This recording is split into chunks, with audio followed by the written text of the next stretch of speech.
Hi everybody, welcome back for another video. Today I'm going to be talking about looking on your property, looking around the general area and seeing things that are a further distance using a pair of binoculars. I recommend that everybody have something like this. This is a small set of binoculars. Comes with a little pack that you can put on a belt and you can carry it with you when you're hiking. Very small. This is the Nikon Trailblazer. It's really intended for hiking purposes, but it's really useful to have something like this around your house. You may not live where we are here, where you may want to look out and look for alligators or bird watching, but you may want to have something like this around. You may live on a property where you need to see acres of distance. This is very useful. Having just a simple pair of binoculars, and these are not incredibly fancy, Nikon Trailblazer, but they're very useful. The one reason why I recommend that you have these is that using scopes on your rifles is a great advantage for being able to identify targets for shooting. If you think someone's on your property, the one thing that you should not be doing is pointing a loaded weapon at someone and then noticing through your rifle scope that that person is unarmed, that person is not a threat, that person was lost, or you're looking for wildlife and things and you don't want to be using a hunting rifle scope.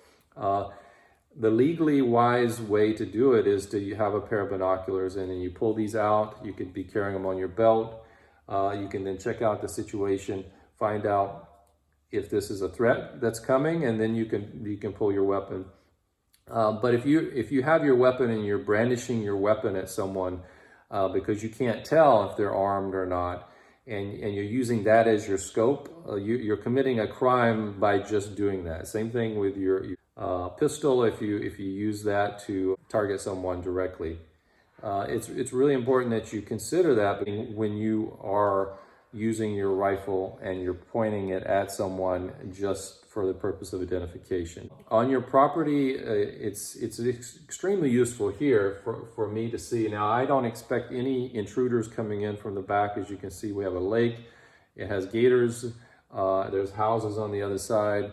We're actually in a fairly secure location here. I like the fact that it is small. This is by binocular standards, this is pretty small, but it's got enough power that we can see across the lake. I can see in the yard of the houses across the lake. I can see the pets running around with quite good precision.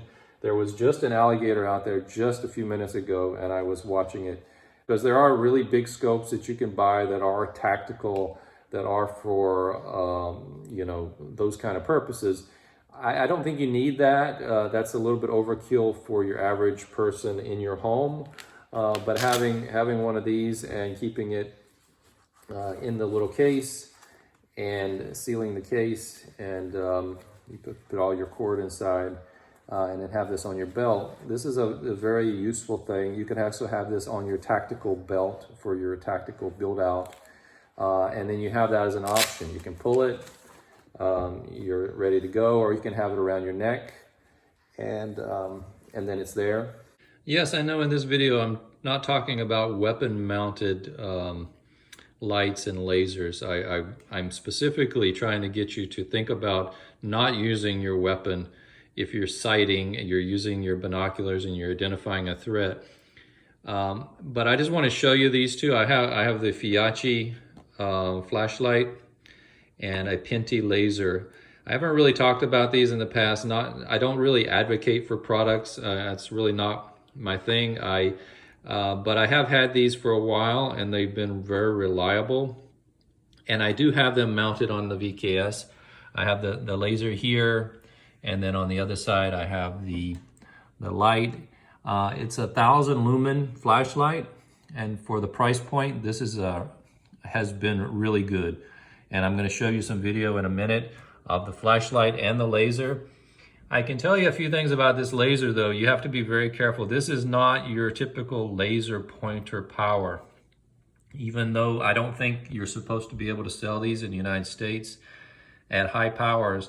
This Pinty laser is much more milliwatts of power. I don't know exactly how much it is, but you can see the green laser. You can point out stars with this. This could be used for pointing out stars in the sky, but you know, I can't do that here because I'm close enough to a small airport that planes are flying over all the time, and I just am not out in the country to be able to do that. But I am going to show you an example. You can't really see with my phone camera the laser, but you can just see the distance and how far this thing can reach out. So if you combine a laser like this and a flashlight, and this is not a high-powered flashlight, it's 1,000 lumen. There's definitely much more powerful flashlights, but this one does a really good job for the amount of money that I spent on it. It's called Feyachi. But the laser is extremely impressive, but it's very dangerous. I use this with extreme caution in the house. It is a green laser, and green lasers will damage your eyes because you don't have that reflex. The light can get in your eye for 1 or 2 seconds. If it's high enough power, you can really damage your eyesight. So you have to be extremely careful, or you have to have some special glasses that have appropriate filters. Red lasers are far safer. A weaker laser pointer level red laser is always your best bet.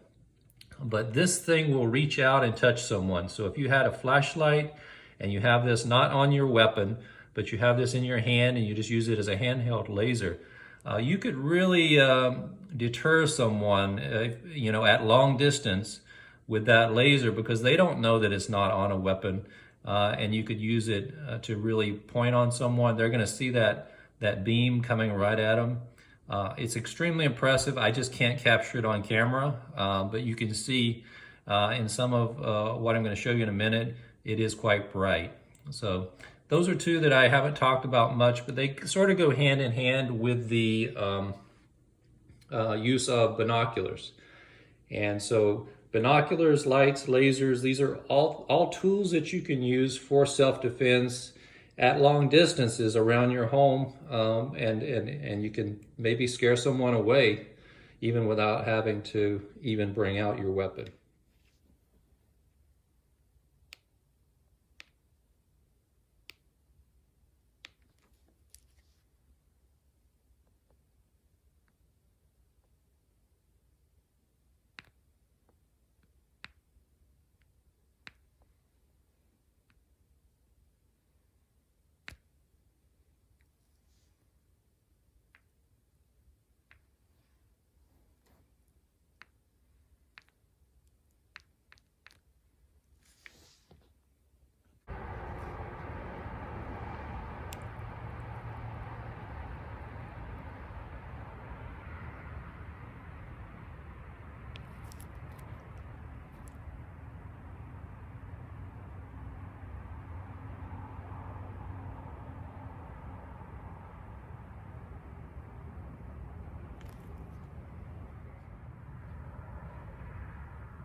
I've always argued that you should try to identify the threat. If you're going to use less lethal, you want to be able to identify the threat, be able to try to tell if this is a person that you need to use less lethal or if you need to use a more lethal option. And sometimes that's very difficult to do. If you're in your home and you have a good place to view, even if it's on a small property, if you have windows where there's a good strategic view on a second floor, just going up with your binoculars and getting a good view, even if they're only 100 feet away, that allows you to really survey them up and down. You can see so much better than with your naked eye.